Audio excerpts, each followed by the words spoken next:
मार्गदर्शन साप्ताहिक समसामयिकी में बहुत बहुत स्वागत है आपका।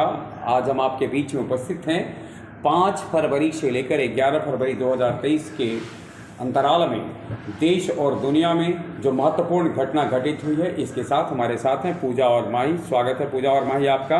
और अब हम सीधे चलते हैं 5 फरवरी से लेकर के 11 फरवरी 2023 के बीच में क्या कुछ घटित हुआ है। पाकिस्तान के पूर्व राष्ट्रपति परवेज़ मुशर्रफ का निधन 5 फरवरी को हो गया।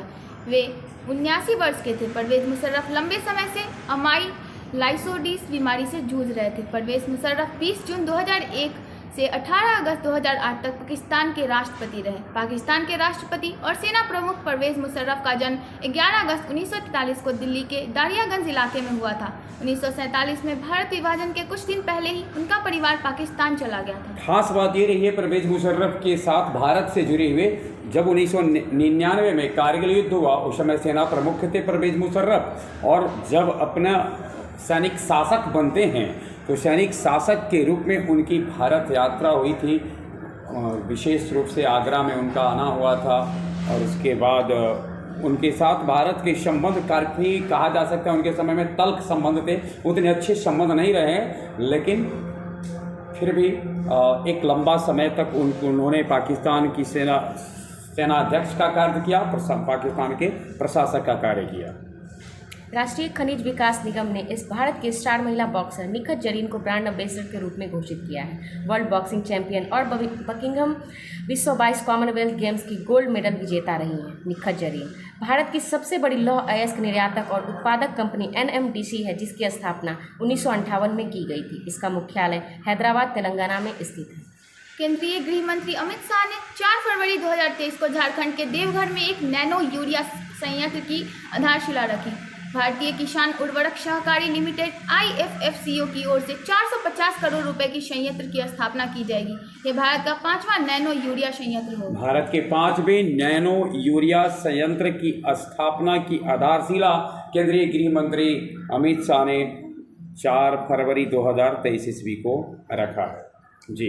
भारत तिब्बत सीमा पुलिस ITBP की केंद्रीय आइस हॉकी टीम राष्ट्रीय आइस हॉकी चैंपियनशिप का खिताब अपने नाम किया है। लेह के लद्दाख में आयोजित यह प्रतियोगिता का 12वां संस्करण था। चैंपियनशिप का आयोजन ice hockey association of India ने किया था। फाइनल मुकाबले में ITBP ने लद्दाख स्काउट्स को 1-0 से मात दी। यह टीम की लगातार तीसरी जीत है। पद्म भूषण पुरस्कार से सम्मानित प्रसिद्ध पार्श्व गायिका वाणी जयराम का 4 फरवरी को निधन हो गया। वाणी जयराम ने तमिल, तेलुगु, मराठी, हिंदी और भोजपुरी सहित 1 दर्जन से अधिक भाषाओं में गाने गाए हैं। उन्हें इस वर्ष 2023 में भारत के तीसरे सर्वोच्च नागरिक पुरस्कार पद्म भूषण से सम्मानित किया गया था। उन्हें 3 बार सर्वश्रेष्ठ महिला पार्श्व गायिका का राष्ट्रीय फिल्म पुरस्कार जीता है। इसी वर्ष पद्म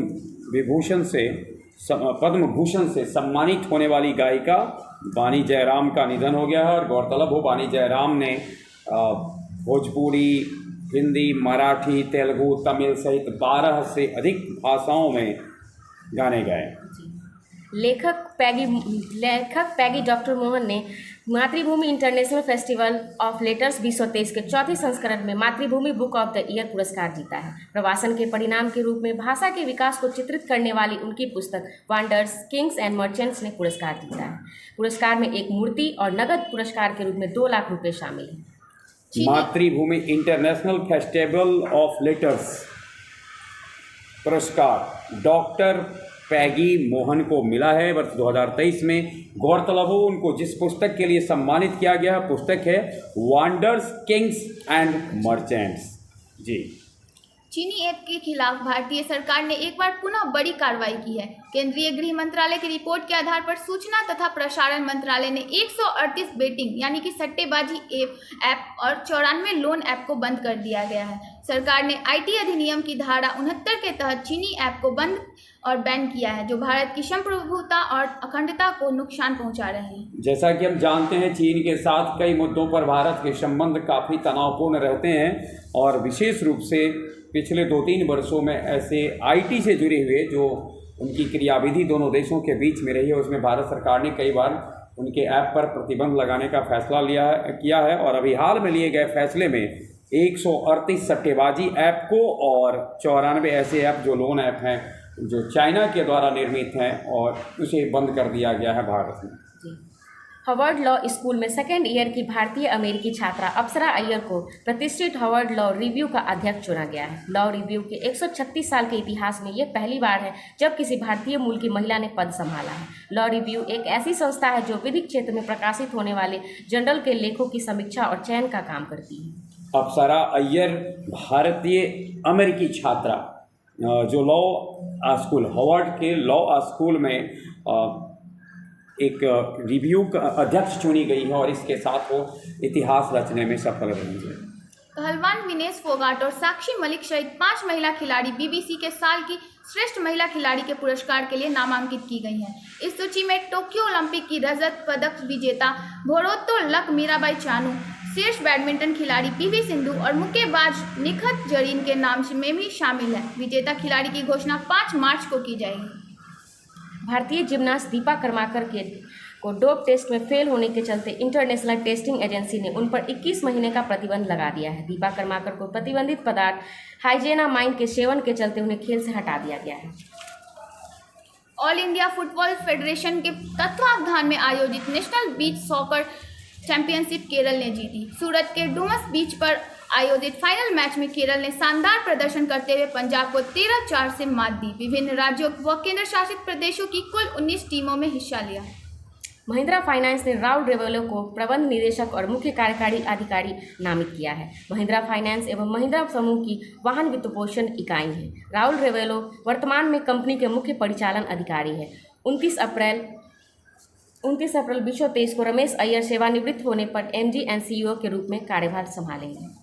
भारतीय कंपोजर रिकी केज ने एक और ग्रैमी जीतकर भारत को गौरवान्वित किया है। 65वें ग्रैमी अवार्ड्स में रिकी केज ने अपनी एल्बम डिवाइन टाइड्स के लिए रॉक लेजेंड स्टीवस कोपलैंड के साथ बेस्ट इमर्सिव एल्बम का अवार्ड जीता। 65वें ग्रैमी अवार्ड्स का आयोजन लॉस एंजल्स में किया जाएगा। गौरतलब हो कि रिकी केज को यह 65वां जो ग्रैमी अवार्ड्स आयोजन हुआ लॉस एंजल्स में, इनको ग्रैमी पुरस्कार दिया गया और ये उनके कैरियर का तीसरा ग्रैमी पुरस्कार था। रिकी केज ग्रैमी अवार्ड पाने वाले इकलौते भारतीय बने हैं। रिकी केज ने वर्ष 2015 में विंग्स ऑफ समसाड़ा के लिए पहली बार यह अवार्ड जीता था। 64वें ग्रैमी अवार्ड्स 2022 में उन्होंने बेस्ट न्यू एज एल्बम श्रेणी में अपना दूसरा ग्रैमी अवार्ड जीता था। इस प्रकार 2015, 2022 और 2023 में ग्रैमी अवार्ड जीतने वाले इकलौते भारतीय बन गए हैं। अमेरिकी पॉप स्टार बियोंस ने 65वें ग्रैमी अवार्ड्स 32 जीतने वाली दुनिया की इकलौती सेलिब्रिटी बन गए हैं। वहीं एल्बम ऑफ द ईयर विजेता हैरी स्टाइल्स ने जीता है। सॉन्ग ऑफ द ईयर विजेता बॉनी राइट ने जीता है। रिकॉर्ड ऑफ द ईयर लीजो को मिला है, जिनकी एल्बम है अबाउट डेमन टाइम। यानी एल्बम ऑफ द ईयर की विजेता रही हैं Harry styles, song of the year की विजेता रही हैं बॉनी रायट और रिकॉर्ड ऑफ द ईयर के विजेता हैं लीजो। यायातसो झील की चुमथोंग गांव की पंचायत समिति ने सिक्योर हिमालय प्रोजेक्ट के साथ मिलकर जैव विविधता अधिनियम के तहत लद्दाख का पहला जैव विविधता विरासत स्थल घोषित किया। यह झील लद्दाख में 4820 मीटर की ऊंचाई पर स्थित है। यह बड़ी संख्या में बार हेडेड गूज, काली गर्दन वाली क्रेन, ब्राह्मणी बत्तख जैसे पक्षियों तथा जानवरों का आवास है। यह भारत में काली गर्दन वाले क्रेन के उच्चतम प्रजनन स्थल में से एक है। एरोन फिंच ने इंटरनेशनल क्रिकेट को कहा अलविदा।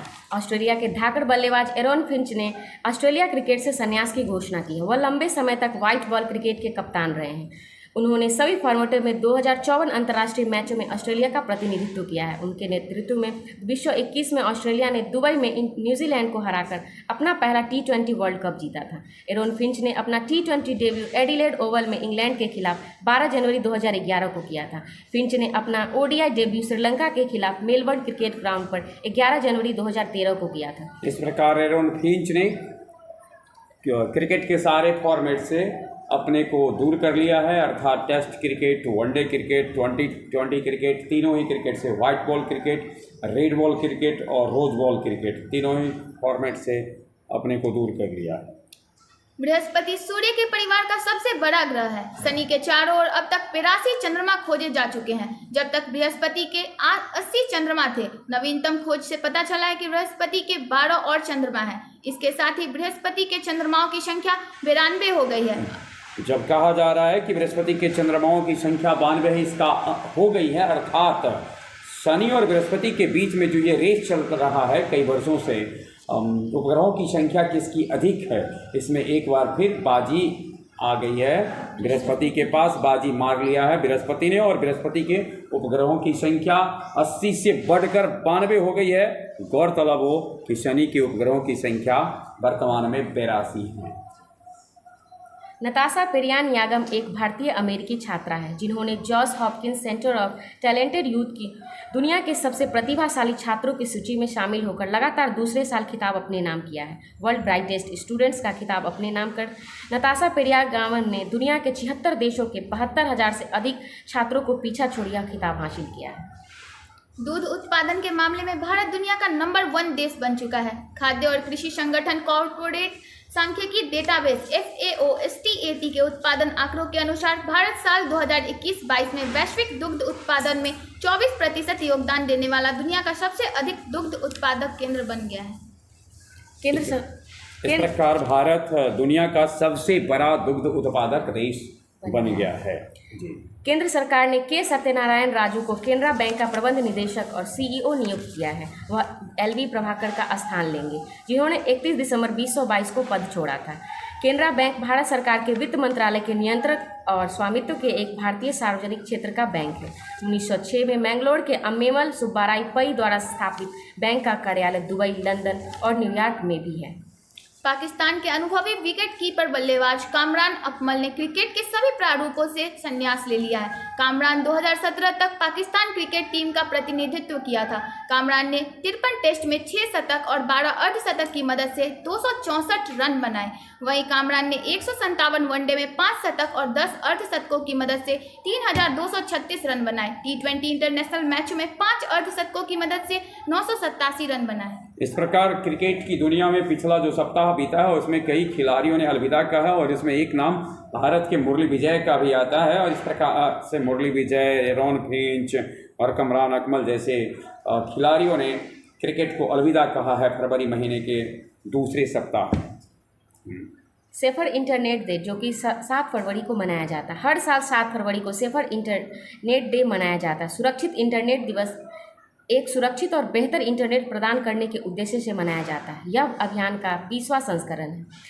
इंटरनेट विचारों का उपयोग करने पर शोध करने के लिए एक व्यापक सामाजिक मंच प्रदान करता है। गौरतलब हो, अगर हमसे ये जाना जाए कि सेफ इंटरनेट डे, सुरक्षित इंटरनेट दिवस किस तिथि को मनाया जाता है? 7 फरवरी को मनाया जाता है।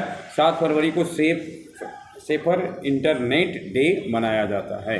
ब्रिटिश भारतीय लेखक सलमान रुश्दी ने अपना नई पुस्तक विक्ट्री सिटी का प्रकाशन किया। यह पुस्तक 14वीं शताब्दी की एक महाकाव्य कहानी है, जो एक ऐसी महिला पर आधारित है जो एक शहर पर शासन करने के लिए पूरी दुनिया को चुनौती देती है। यह उपन्यास मूल रूप से संस्कृत में लिखे गए एक ऐतिहासिक महाकाव्य का अनुवाद है। काला घोड़ा महोत्सव 2023 का आयोजन मुंबई में 4 फरवरी से लेकर 12 फरवरी के बीच आयोजित किया जाएगा। काला घोड़ा फेस्टिवल नृत्य, कला और संगीत के शौकीनों के लिए बहुत ही खास फेस्टिवल है, जो मुंबई में मनाया जाता है। हर वर्ष फरवरी के पहले शनिवार से इसकी शुरुआत होती है और दूसरे रविवार को इसका समापन होता है। टेस्ट क्रिकेट में इतिहास रचते हुए जिम्बाब्वे के गैरी वेलेंस ने 2 देशों के लिए शतक जड़ने वाले दुनिया के दूसरे खिलाड़ी बन गए हैं। 33 वर्षीय गैरी वेलेंस ने अपने टेस्ट कैरियर का 5वां शतक जड़कर यह उपलब्धि हासिल की। बाएं हाथ के बल्लेबाज वेलेंस ने 2014 और 2017 के बीच इंग्लैंड के लिए अपने 23 टेस्ट मैच खेले थे। क्रिकेट के तीनों फॉर्मेटों को मिलाकर वह इंग्लैंड की ओर से 42 बार खेल चुके हैं। इस प्रकार से गैरी वेलेंस 2 देशों से क्रिकेट टेस्ट टीम में, यानी 2 देशों से खेलते हुए दोनों ही देशों की ओर से शतक ठोकने का अनोखा कीर्तिमान पाया है। गौरतलब हो, ऐसे रिकॉर्ड कैपलर ब्रसेल्स के नाम है, जो साउथ अफ्रीका के पूर्व में कैप्टन भी रह चुके हैं। और जब साउथ अफ्रीका प्रतिबंधित था, मतलब उसके ऊपर प्रतिबंध लगाया गया था, तो उस समय कैपलर ब्रसेल्स ने ऑस्ट्रेलिया की ओर से खेलते हुए शतक जड़ा था, और फिर बाद में साउथ अफ्रीका की ओर से खेलते हुए उन्होंने शतक जड़ा। इस प्रकार से ये दूसरे खिलाड़ी बन गए हैं गैरी वेलेंस। भारत का पहला ग्लास इग्लू रेस्टोरेंट जम्मू और कश्मीर के गुलमर्ग में खोला गया है। कांच की दीवार वाले इस रेस्टोरेंट को गुलमर्ग के कोलाहोई ग्रीन हाउस होटल्स के बर्ग के बीच में बनाया गया है। National aeronautics and space administration NASA और इसरो द्वारा संयुक्त रूप से विकसित एक पृथ्वी अवलोकन उपग्रह सितंबर में संभावित प्रक्षेपण के लिए फरवरी 2023 के अंत में भारत भेजा जाएगा। यह मिशन का नाम NISAR NASA ISRO synthetic aperture radar के नाम दिया गया है। यह मिशन पृथ्वी की भूमि और बर्फ की सतहों का पहले से कहीं अधिक विस्तार से अध्ययन करने में मदद करेगा। भारत के स्टार बल्लेबाज सूर्य कुमार यादव 30 साल की उम्र के बाद इंटरनेशनल क्रिकेट को तीनों फॉर्मेटों में डेब्यू करने वाले पहले भारतीय बन गए हैं। सूर्य कुमार यादव ने अपना टेस्ट डेब्यू 32 साल 148 दिन की उम्र में किया था। सूर्य कुमार यादव इस समय MRF tyres ICC men's T20 international players ranking में शीर्ष पर है। स्काई के नाम से प्रसिद्ध Suryakumar Yadav Border Gavaskar trophy अभी जो वर्तमान में चल रहा है, फरवरी महीने की 9 तारीख से जिसकी शुरुआत हुई और भारत ने पहला टेस्ट जीता भी है, उस बॉर्डर गावस्कर ट्रॉफी के पहले टेस्ट में टेस्ट डेब्यू करने वाले बल्लेबाज बने। और इस प्रकार से 30 साल की उम्र से अधिक समय के बाद, यानी जब 30 की उम्र के बाद की बात की जाएगी, तीनों ही फॉर्मेट में T20, वनडे और टेस्ट में डेब्यू करने वाले भारत के पहले बल्लेबाज बन गए हैं।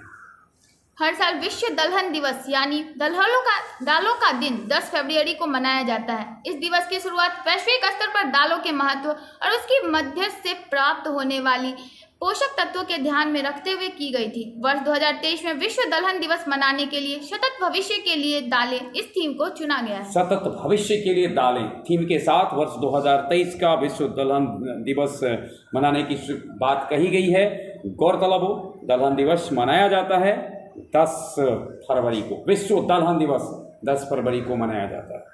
विश्व भारती विश्वविद्यालय की स्थापना 1921 में रविंद्रनाथ टैगोर के द्वारा की गई थी। इसे जल्द ही यूनेस्को विरासत टैग प्राप्त होगा। यूनेस्को के अनुसार 1922 में विश्व भारती का उद्घाटन कला, भाषा, मानविकी, संगीत के अन्वेषण के साथ एक संस्कृति केंद्र के रूप में किया गया था। दुनिया में पहली बार किसी मूर्त विश्वविद्यालय को यूनेस्को के विरासत का टैग मिलने जा रहा है। यानी दुनिया में पहली बार किसी मूर्त विश्वविद्यालय को यूनेस्को विरासत टैग मिलेगा और यह विरासत टैग प्राप्त करने का सौभाग्य मिलेगा विश्व भारती विश्वविद्यालय को, जिसकी स्थापना रविन्द्रनाथ टैगोर ने 1921 ईस्वी में की थी। भारतीय गोल्फ खिलाड़ी अदिति अशोक ने मैजिकल कीनिया लेडीज ओपन का खिताब अपने नाम कर लिया है। यह अदिति अशोक का चौथा LET लेडीज यूरोपियन टूर खिताब है। अदिति अशोक मात्र 12 साल की आयु में ही राष्ट्रीय टीम का हिस्सा बनी थी। साउथ अफ्रीका में हुए पहली बार महिला अंडर-19 T20 वर्ल्ड कप को जीत भारतीय अंडर-19 महिला टीम ने इतिहास रचा है। साउथ अफ्रीका में इसी महीने में ICC महिला T20 विश्व कप शुरू होगी, जो 26 फरवरी तक चलेगी। इतिहास में पहली बार दक्षिण अफ्रीका 2023 में महिला T20 विश्व कप की मेजबानी करेगा। यह 10 फरवरी से शुरू हुआ है और इसका फाइनल 26 फरवरी को न्यूलैंड्स स्टेडियम में खेला जाएगा। जैसा कि हम जानते हैं, फरवरी के महीने में under-19 world cup T20 world cup महिला का चल रहा है और T20 वर्ल्ड कप चल रहा है और अंडर-19 T20 वर्ल्ड कप महिला उन्हें जीत करके कीर्तिमान रचा है। 6 मई 2023 को ब्रिटेन के राजा चार्ल्स तृतीय के लिए निर्धारित राज्याभिषेक समारोह से पूर्व बकिंघम पैलेस में नवनियुक्त राजा के आधिकारिक राज्याभिषेक राज चिन्ह को जारी किया है। राज चिन्ह में प्रकृति के लिए राजा के प्यार को वनस्पतियों में शामिल किया गया है, जो एक ही छवि में यूनाइटेड किंगडम के चारों राष्ट्र का प्रतीक है। प्रतीक के लोगों में एक गुलाब, थिस्टल, डैफोडिल और सैमरॉक शामिल है, जो कि UK के प्रतीक हैं। प्रसिद्ध अमेरिकी पॉप संगीतकार बर्ट बचराज का 94 साल की उम्र में 8 फरवरी को निधन हो गया। बर्ट बचराज ने 8 बार ग्रैमी और 3 बार ऑस्कर जीता था। इनमें से 2 ऑस्कर 1970 और 1 1942 में जीता था। भारतीय भूवैज्ञानिक सर्वेक्षण GSI ने जम्मू कश्मीर के रियासी जिले में लिथियम के भंडार का पता लगाया है। यह देश में यानी कि भारत में मिला लिथियम का पहला भंडार है। 2023 में राजा राम मोहन राय पुरस्कार A.B.K. प्रसाद को पत्रकारिता के प्रति उनके योगदान के लिए दिया गया है। प्रेस काउंसिल ऑफ हर वर्ष राजा राम मोहन राय के नाम पर यह पुरस्कार प्रदान किया जाता है। गौरतलब हो, राजा राम मोहन राय पुरस्कार दिया जाता है ब्रह्म समाज, मतलब जो पुरस्कार दिया जाता है A.B.K. प्रसाद को इस बार मिला है। हम जानते हैं ब्रह्म समाज के संस्थापक राजा राम मोहन राय थे, जिसकी स्थापना उन्होंने 1828 ईस्वी में की थी। ये थे कुछ खास तथ्य जो 5 फरवरी 2023 ईस्वी से लेकर 11 फरवरी 2023 तक घटित हुए हैं। हम बने रहे हमारे साथ, यूं ही हम आपके बीच में साप्ताहिक समसामयिकी के साथ उपस्थित होते रहेंगे। धन्यवाद।